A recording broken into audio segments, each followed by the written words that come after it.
नमस्कार दोस्तों, मैं हूं शोभित। और यार मैंने मैथमेटिक्स का एमयूसीडी का पेपर फाइनली रिकॉर्ड कर लिया है, लेकिन ये रिकॉर्डिंग जो है वो 1.5 घंटे की है। तो इसलिए मैं इसको 3 पार्ट में डालने वाला हूं, नहीं तो फिर इसकी विजिबिलिटी ख़राब हो जाएगी यार। ठीक है। और आप सभी लोगों से उम्मीद है कि आप इस पेपर को अच्छी तरीके से देखोगे, इसको समझोगे और इसका पैटर्न समझोगे। इसका एक पैटर्न के ऊपर मैं एक सेपरेट वीडियो बनाऊंगा जिसमें बताऊंगा कि कितने इजी क्वेश्चन आए हैं और कितने डिफिकल्ट है, कितने मॉडरेट लेवल के क्वेश्चन है। ये उसमें मैं अलग से डिस्कस करूंगा। मतलब टोटल 4 वीडियो बनेंगे यहाँ पे। अब एक चीज़ और भी है यार, क्योंकि पेपर पैटर्न पहले जैसा नहीं रह गया है। पेपर पैटर्न पहले से काफ़ी डिफिकल्ट हो चुका है। आप देखोगे तो आपको अपने आप पता चलने लगेगा। तो अगर आप लोग क्लासेस वगैरह को ज्वाइन करना चाहते हो तो यार एकदम बेस्ट टाइम है आज। या तो आपको 13 तारीख को ये वीडियो मिल रहा होगा या 14 तारीख को वीडियो मिल रहा होगा। 15 तारीख लास्ट डेट है 15% ऑफ की, जो हम लोग मार्च में बैच स्टार्ट कर रहे हैं ना, रैपिड प्रेप वाला। तो उसकी लास्ट डेट है 15 तारीख। 15% ऑफ मिल जाएगा आपको उस पर। तो मेरा सजेशन ये है कि अगर आप ज्वाइन करना चाहते हो तो फटाफट ज्वाइन कर लो। अगर ऑनलाइन भी ज्वाइन करना चाहते हो तो भी फटाफट ज्वाइन कर लो, या रिकॉर्डेड वाला लेना चाहते हो, एस प्रोग्राम ले सकते हो तो वो भी ले लो, क्योंकि वो बिल्कुल 5,000 रुपये में ही मिल रहा है। ठीक है। तो मेरा सजेशन ये है कि अपने टाइम और पैसे को, मनी को सही जगह इन्वेस्ट करो, ताकि आपको अच्छे टीचर्स, एक्सपीरियंस टीचर्स ये बता पाएँ कि पेपर कैसे करना है, क्या क्या आ सकता है, क्या नहीं आ सकता है। ये सारी चीज़ें ध्यान से देखो। तो आगे आने वाले चारों वीडियोस में मैं ऐसी छोटी छोटी टिप्स एंड ट्रिक्स आपको पहले ही बताता रहूँगा। ओके, अब पेपर स्टार्ट करते हैं। तो यार देखो, मैं पहले ही बोल चुका हूँ, हो सकता है आपने सारे टॉपिक फिर पूरे पढ़े हों, या हो सकता है कि आपने कुछ टॉपिक नहीं भी पढ़े हुए होंगे। तो आपको करना क्या है कि पहले तो कंसेप्ट तो मैं सारे ही बता दूंगा। अगर आपने कोई टॉपिक नहीं पढ़ा है तो जब पढ़ोगे तब जाकर के ये क्वेश्चन एक बार और गो थ्रू कर लेना, तो और ज्यादा अच्छी तरीके से समझ में आ जाएगा। ठीक है। अब हम एक एक करके सारे क्वेश्चन देखने वाले हैं। तो सबसे पहले हम ये स्टार्ट कर रहे हैं। क्वेश्चन नंबर 1 जो था, इसमें 81 नंबर पे है। तो ये अपना क्वेश्चन नंबर 1। और यहां पे क्या था, यहां पे लिखा हुआ था 0 to pi sine power 4x। 0 to pi sine power 4x। ठीक है। तो मैं कलर थोड़ा ना ब्लैक एंड व्हाइट कर लेता हूं, इससे थोड़ा अपने को फायदा मिलेगा। या ब्लैक एंड व्हाइट की बजाय कलर थोड़ा सा ऐसा कर लेते, डार्क सा कलर कर ले।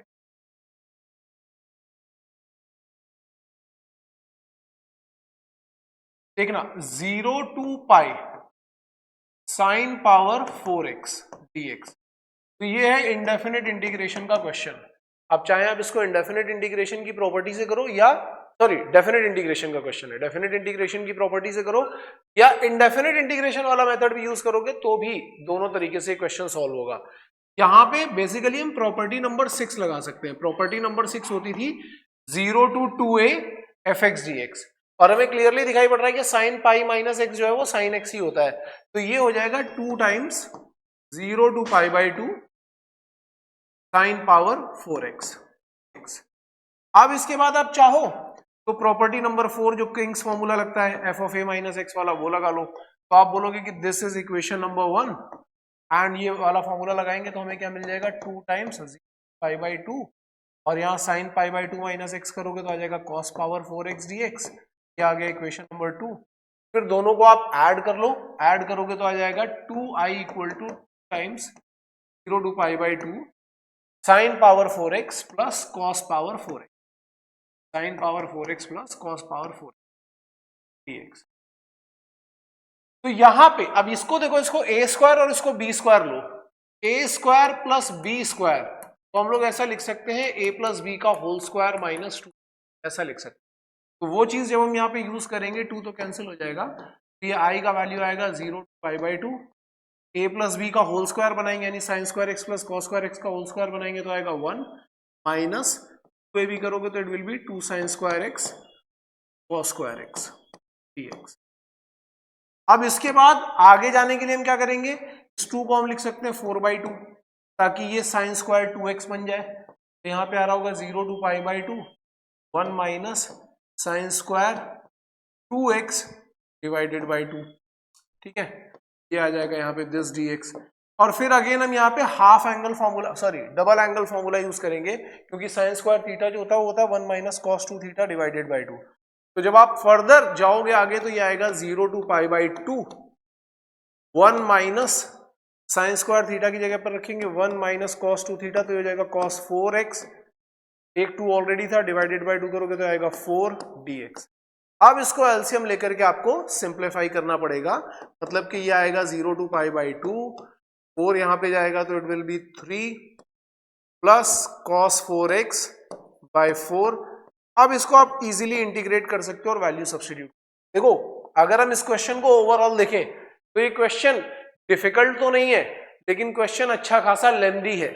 जब भी हम पेपर अटेम्प्ट करने जाते हैं ना, जब भी, तो अगर आपको ऐसा कोई क्वेश्चन दिख रहा है, आपने प्रैक्टिस कर रखी है क्वेश्चन की, तो आपको करना क्या है, उस मोमेंट पे इसको ट्राई करने मत बैठ जाना।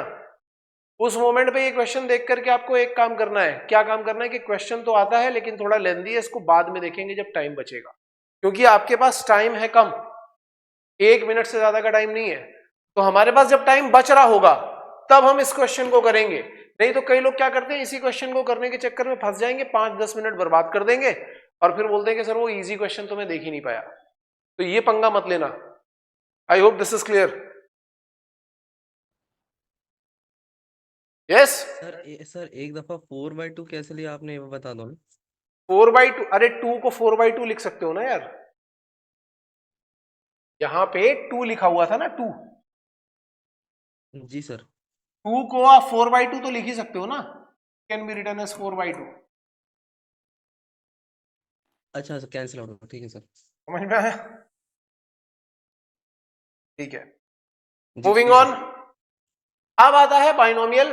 तो देखो बाइनोमियल हो सकता है अभी आपके में चल रही हो या पढ़ा दी गई हो। इसमें बाइनोमियल 1 प्लस एक्स पावर, इनका जब हम एक्सपेंशन करते हैं तो ये ऐसी होती है, nc0 plus nc1x plus nc2x square and so on. ठीक है, तो बोल रहा है second third and fourth term जो है उनके कोफिशिएंट, तो ये है सेकेंड थर्ड एंड फोर्थ। तो यहाँ पे क्या आता है, nc1 ये कोफिशिएंट आया, nc2 दूसरा कोफिशिएंट आया, nc3 तीसरा आया। बोल रहा है ये तीनों कोफिशिएंट एपी में है। अगर ये तीनों कोफिशिएंट एपी में है तो आप क्या बोलोगे, 2 times the middle term equal to first term plus last term, ये हो जाएगा। ठीक है, अब इनको सॉल्व करने का तरीका भी आसान है भाई। देखो होगा क्या, अब आप लिखोगे 2 टाइम्स nc2 का वैल्यू क्या होगा, n into n minus 1/2, nc1 का वैल्यू n, nc3 का value n into n minus 1 into n minus 2 divided by 3 का फैक्टोरियल, वो हो जाता है 6। अब अगर हम देखें तो इधर तो देखो 2 और 2 कैंसिल हो रहा है, ऐसे पूरे में देखोगे तो n भी कैंसिल हो रहा है, यहां सब जब n कैंसिल हो रहा है। तो जब थोड़ा सिंप्लीफाई करोगे तो उधर आ रहा होगा n माइनस 1 इक्वल टू, यहाँ पे n कैंसिल हो जाएगा, आएगा 1, n minus 1 into n minus 2 divided by 6। फिर ये 6 एलसीएम लोगे एंड सॉल्व कर सकते हो, ये क्वाड्रेटिक है अगर हम प्रॉपर सॉल्विंग मेथड पे जाएं। लेकिन मैं कभी भी ऐसे क्वेश्चन में पूरी प्रॉपर सॉल्विंग सजेस्ट नहीं करता, क्योंकि बहुत टाइम टेकिंग है। उससे कहीं ज्यादा अच्छा है कि यहां देखो, कहां पे ये कंडीशन बनी, यहां आने के बाद ऑप्शन उठा करके चेक कर लो, ऑप्शन में से वैल्यू उठाओ और यहां पे सब्स्टिट्यूट करके देखते जाओ किससे आंसर आ रहा है। या फिर मान लो इधर आ गए हो तो भी आप क्या कर सकते हो कि ऑप्शन उठाओ, वैल्यू सब्स्टिट्यूट करो और चेक कर लो कि किससे आंसर आ रहा है। तो ये क्या करता है कि आपका टाइम बचा देता है। नहीं तो बाइनोमियल में करके जाओगे तो बहुत ज्यादा टाइम लगने वाला है, मतलब पूरा प्रॉपर मेथड सॉल्व करने जाओगे। क्लियर है ये सबको? Yes sir. ठीक है, मूविंग ऑन। अब ये है हमारे पास एब्सिसा, यहां बोल रहा है एब्सिसा। एब्सिसा का मतलब होता है एक्स कोऑर्डिनेट। ठीक है, जब अभी कोऑर्डिनेट पढ़ोगे तो अपने आप समझ में आ जाएगा, कोऑर्डिनेट ज्योमेट्री में abscissa is known as x coordinate. तो क्या बोल रहा है कि abscissa of the point on the curve fx equal to √8 minus 2x। इस पे ऐसा कौन सा पॉइंट है जहां पे स्लोप ऑफ टेंजेंट है -1/4। तो स्लोप ऑफ टेंजेंट के लिए तो हम क्या करते हैं, एफ डैश एक्स निकालते हैं। एफ डैश एक्स निकालोगे तो ये पावर फंक्शन डिफरेंशिएट होगा, तो यहाँ पे क्या आ जाएगा 2√8 माइनस 2x। 8 माइनस 2x का डिफरेंशिएशन करोगे तो आएगा -2। जब हम इसको सिंप्लीफाई करेंगे तो आएगा -1/√8 माइनस। और वो बोल क्या रहा है कि ये किसके इक्वल होना चाहिए, -1/4 के इक्वल। तो अगर हम इसको -1/4 के इक्वल कर दें तो ये minus minus cancel, cross multiply करो, स्क्वायर करो तो 4 का स्क्वायर 16, 8 माइनस 2x, तो ये -2x इधर जाएगा, 8 माइनस 16 आ जाएगा -8, तो x का वैल्यू क्या आ जाएगा, माइनस। बिल्कुल सिंपल सा क्वेश्चन है, ज्यादा दिमाग लगाना ही नहीं है इसमें। सीधा डिफरेंशिएट करो, -1/4 से इक्वेट करो और हो जाएगा काम। Yes sir. ठीक है। नाउ अब वो बोल रहा है coordinate of foot of perpendicular drawn from the point 257। भाई देखो ये है 257, 3D ज्योमेट्री की बात हो रही है। बोल रहा है कि यहां से फुट ऑफ परपेंडिकुलर डाल रहे हैं, लेकिन किस पे? एक्स एक्सिस पे। अब ये मान लो ये एक्स एक्सिस है, ये है वाई एक्सिस और ये है z axis, x y z बना दी। और ये कोई पॉइंट होगा, कहीं पे भी होगा। मैं बोल रहा हूं कि इस पॉइंट से मैंने फुट ऑफ परपेंडिकुलर ड्रॉप किया एक्स एक्सिस। तो खुद सोच के बताओ कि एक्स एक्सिस पे क्या होता है। एक्स एक्सिस पे वाई कोऑर्डिनेट और जेड कोऑर्डिनेट 0 होते हैं। केवल एक्स कोऑर्डिनेट जो यहां पे होगा वो रहेगा, बाकी वाई और कोऑर्डिनेट और जेड कोऑर्डिनेट 0 होते हैं। तो हमें यहां क्लियरली मिल गया कि पॉइंट क्या आने वाला है 2,0,0। That is it. इसमें कुछ नहीं करना है, इसमें कुछ नहीं करना, बस इतना दिमाग लगाना है कि एक्स एक्सिस पे वाई और जेड कोऑर्डिनेट 0 होते हैं, उतने से ही अपना काम खत्म। क्लियर है? जी सर। Moving on. अब यहां दिया है from the top of a cliff 50 metre height, 50 metre की हाइट है क्लिफ की, छोटी पहाड़ी है जिसकी हाइट है 50 मीटर, ऐसा है 50 मीटर की इसकी हाइट है। यहां से वो क्या बोल रहा है कि angle of depression of top and bottom of a tower. तो मतलब सीधी सी बात है कि टावर जो है वो इससे छोटा होना चाहिए, क्योंकि जब छोटा होगा तभी, क्योंकि यहां पे बात जो हो रही है ना, देखना यहां पे बात हो रही है एंगल ऑफ डिप्रेशन की। डिप्रेशन मतलब नीचे देखना, तभी आता है एंगल ऑफ डिप्रेशन। और टॉप के लिए भी नीचे ही देखना पड़ रहा है, बॉटम के लिए भी नीचे ही देखना पड़ रहा है। तो सीधी सी बात है कि जो टावर है ये छोटा है। और वो बोल रहा है कि जो एंगल ऑफ डिप्रेशन है वो कितना है, वो है एक का बोल रहा है 30 डिग्री, ये हो गया 30, एक का हो गया 45। आगे तो बोल रहा है कि बताओ टावर की हाइट क्या होगी। तो हमने मान ली कि भैया टावर की हाइट होगी h। क्लियरली देखो ये 45 डिग्री है, अगर ये 50 है तो ये भी 50 ही होगा, और सी बात है, और ये भी 50 ही होगा, क्योंकि 45 डिग्री का मतलब क्या हो गया, tan 45 लगाओगे तो ये हो जाएगा। अब हमें एच निकालना है, तो हम यहां पे ट्राइंगल बनाते हैं, ये वाला ए बी सी डी। हम एबीसी की बात कर रहे हैं। एबीसी में अगर देखोगे तो tan 30 डिग्री कितना आ जाएगा, tan 30 degree will be A B upon B C. तो tan 30 degree is 1/√3। A B क्या आ जाएगा, ये h है, ये 50 है, तो ये आ जाएगा 50 minus h upon B C कितना है 50। अब इसको क्रॉस मल्टीप्लाई करके h निकाला जा सकता है या नहीं? जी सर। ठीक है। Now moving on. हमारे पास ये क्वेश्चन दिया हुआ है कि alpha beta gamma, 3D geometry का क्वेश्चन है, बिल्कुल आसान सा क्वेश्चन है। अल्फा बीटा गामा जो है वो बोल रहा है कि एंगल बन रहे हैं, एक्चुअली डायरेक्शन एंगल्स हैं। तो डायरेक्शन एंगल अगर दिए होते हैं तो डायरेक्शन कोसाइंस क्या बन जाते हैं, वो बनते हैं cos alpha, cos beta and cos. और जैसे ही आपने डायरेक्शन कोसाइन पढ़े होंगे तो वहां पे एक स्टैंडर्ड आता है हमेशा, क्या आता है standard, cos square alpha plus cos square beta plus cos square gamma equal to 1। और इससे बहुत अच्छे अच्छे छोटे छोटे क्वेश्चन बन जाते हैं। कभी कभी वो पूछ लेता है, ये तो हमें याद ही रखना है। ये जो मैंने लिख दिया है ये आप सभी लोगों को याद रखना, आपकी फॉर्मूला बुक में ये होना ही चाहिए। अगर फॉर्मूला बुक में ये नहीं है तो ऐसे क्वेश्चन छोड़ दोगे आप। अब कभी कभी वो कैसे बना देता है कि पूछ लेगा बताओ sine square alpha plus sine square beta plus sine square gamma क्या हो। तो आप यहाँ पे 1 minus sine square alpha 1 minus sine square beta ऐसा कर सकते हो। यहाँ उसने पूछ लिया cos 2 alpha cos 2 beta cos 2 gamma क्या होगा, तो भाई यहाँ पे डिग्री रिडक्शन लगानी पड़ेगी। cos स्क्वायर अल्फा की जगह पर क्या रखेंगे, 1 plus cos 2 alpha divided by 2, 1 plus cos 2 beta divided by 2 and 1 plus cos 2 gamma divided by 2। सभी लोग ये हो सकता है कुछ लोग कहीं कह रहे सर ये फॉर्मूला कैसे आ गया। भाई ट्रिगो में ये फॉर्मूला आप लोगों को पढ़ाया गया है, ठीक है, तो ये फॉर्मूला सभी लोगों को याद होना चाहिए। अगर याद नहीं है तो अभी से अपनी फॉर्मूला बुक में डालना शुरू कर दो सब लोग। अब इसके बाद क्या होगा, 2 को क्रॉस मल्टीप्लाई करो तो आपको दिखेगा 3 plus cos 2 alpha plus cos 2 beta plus cos 2 gamma equal to यहाँ पे 2 आ रहा है। 2 मैंने यहां से कॉमन लेकर के एलसीएम लेकर के क्रॉस मल्टीप्लाई कर दिया तो ये आ गया। अब आपको क्या निकालना है, cos 2 alpha plus cos 2 beta plus cos 2 gamma, जिसका वैल्यू क्या आ जाएगा, -1 आ जाएगा। Is that clear? Yes sir. Moving on, radius of circle. तो भाई सर्कल देखो क्या दिया हुआ है, ये सर्कल की इक्वेशन दी हुई है। जब भी सर्कल की इक्वेशन दी होती है ना, तो एक चीज बिल्कुल क्लियर होती है कि वहां पे x स्क्वायर का कोफिशिएंट और y स्क्वायर का कोफिशिएंट हमेशा सेम होता है। तो यहाँ पे एक चीज तो बिल्कुल क्लियरली पता चल गई कि ये जो b है इसका वैल्यू 3 होना चाहिए। तो जब b का वैल्यू 3 होना चाहिए, हम इक्वेशन में डालेंगे तो हमें क्या मिलेगा, 3x square plus 3y square plus 3 into 4 यानी 12x माइनस 6 इंटू 3 18y और b क्यूब कितना हो गया 27 इक्वल टू 0। 3 से डिवाइड करोगे तो क्या आएगा, x square plus y square plus 4x minus 6y plus 9 equal to 0।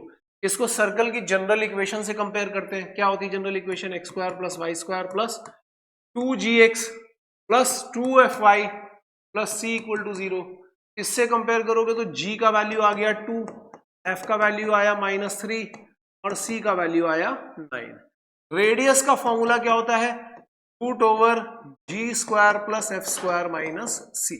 तो अभी जब तुम पढ़ोगे सर्कल, तो सर्कल में सबसे पहला जो पहले लेक्चर का कंसेप्ट होगा वो यही होगा कि सेंटर क्या होता है और रेडियस क्या होता है। तो जैसे ही अब आप ये वैल्यूज यहाँ पे सब्स्टिट्यूट करोगे, स्क्वायर आ जाएगा 4, एफ स्क्वायर आएगा 9 माइनस 9, तो ये आ जाएगा 2।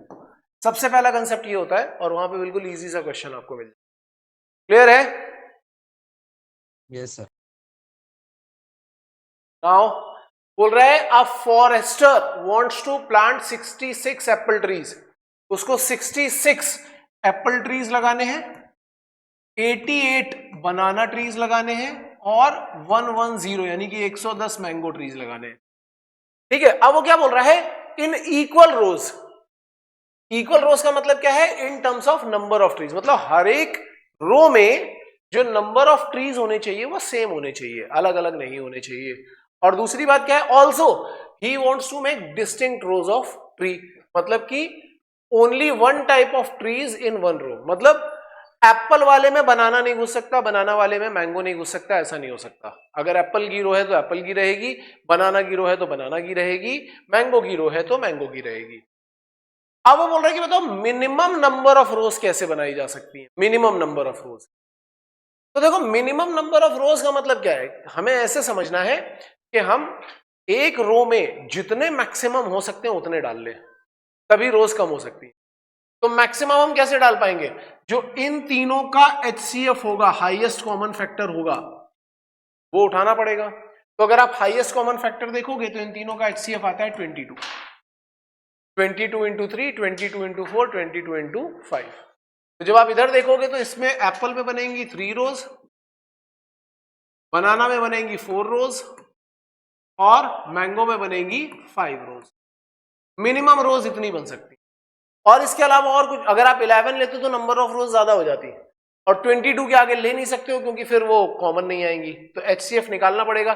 तो मिनिमम रोज जब हम यहां से कैलकुलेट करेंगे तो ये कितनी आ जाएगी, 12 आ जाएगी, 12। That is the correct answer. I hope this is clear to all of you. जी सर। अब इसके बाद है ये 2NC3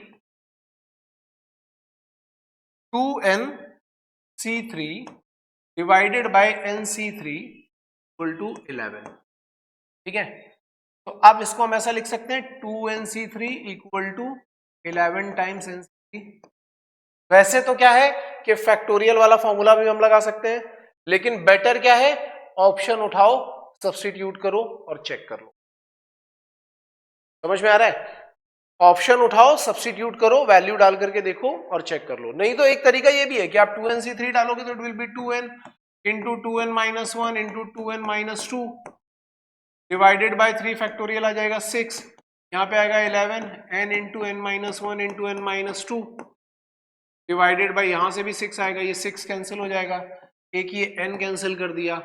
इसमें से अगर हम 2 कॉमन निकाल लें तो n माइनस 1 और n माइनस 1 कैंसिल हो जाएगा, तो ये बनेगा 4 into 2n minus 1 equal to 11 into n minus 2। इसको भी आप सॉल्व कर सकते हो, यहां से भी सॉल्व करके आंसर निकाल सकते हो, नहीं तो वहां से भी निकाल सकते हो। क्लियर है ये सबको? Yes sir. Then domain of this function, देखो डोमेन ऑफ दिस फंक्शन में क्या है, यहां पे दो चीजें हैं, एक तो लॉग वाला टर्म दिया हुआ है, तो आप क्या बोलोगे कि ये जो लॉग है 1 माइनस एक्स बेस 10 वाला जो है, ये कभी भी जीरो नहीं होना चाहिए, क्योंकि डिनोमिनेटर जीरो नहीं हो सकता, तो ये जीरो नहीं होना चाहिए। तो एक तो कंडीशन यहां से बनेगी, और दूसरी कंडीशन कहां से बनेगी कि ये जो x+2 है, ये x+2 greater than equal to zero होना चाहिए। दोनों कंडीशन साइमल्टेनियसली ट्रू होगी। अब देखो लॉग में क्या होगा, फर्दर दो चीजें बन जाएंगी। जीरो ये कब हो सकता है, जीरो तब हो सकता है जब 1 माइनस एक्स जो है वो 1 बन जाए, क्योंकि log 1 का वैल्यू जीरो होता है। जब 1 बन जाएगा तभी जीरो हो सकता है, तो हम बोल रहे हैं कि 1 माइनस एक्स 1 नहीं होना चाहिए। और दूसरी बात क्या है कि लॉग में जो भी नंबर होता है वो दैट शुड बी पॉजिटिव, ये हमेशा होना चाहिए। तीसरी इनइक्वालिटी आपको बिल्कुल सिंपल मिल रही है कि x is greater than equal to -2। तो जब आप यहां से सॉल्व करोगे तो आपके पास आ जाएगा x नॉन जीरो, यहां से सॉल्व करोगे तो आएगा x लेस देन 1, यहां से सॉल्व किया तो आया है x greater than equal to -2। हमें इन तीनों का इंटरसेक्शन लेना है। तो जब आप इंटरसेक्शन लेंगे, चलो मैं यहां दिखा रहा हूं इंटरसेक्शन कैसे लेंगे। हम बोल रहे हैं कि वो जीरो तो होना ही नहीं चाहिए, तो क्या हुआ इसका मतलब, it can be any real number, यहां भी पूरा पहले वाले का दिखा रहा हूं, इधर भी हो सकता है इधर भी हो सकता है, बस जीरो नहीं हो सकता। पहली इनइक्वालिटी का कहना यह है। दूसरी इनइक्वालिटी का कहना क्या है कि वो लेस देन 1 होना चाहिए। लेस देन 1 का मतलब क्या हो गया, 1 से छोटा, 1 से छोटा, 1 भी नहीं हो सकता, 1 से छोटा, ये हो गया 1 से छोटा। और तीसरी इनइक्वालिटी क्या बोल रही है कि -2 से बड़ा, -2 से बड़ा, इक्वल भी हो सकता है और बड़ा, ये हो गया। तो जब हमें तीनों का कॉमन सॉल्यूशन लेना होगा तो हम ये देख रहे हैं कि -2 से 0 एंड देन 0 to 1, क्योंकि 0 इंक्लूड नहीं करना है, हम बोलेंगे -2 to 0 union 0 to, this is the final answer. Clear है? यस।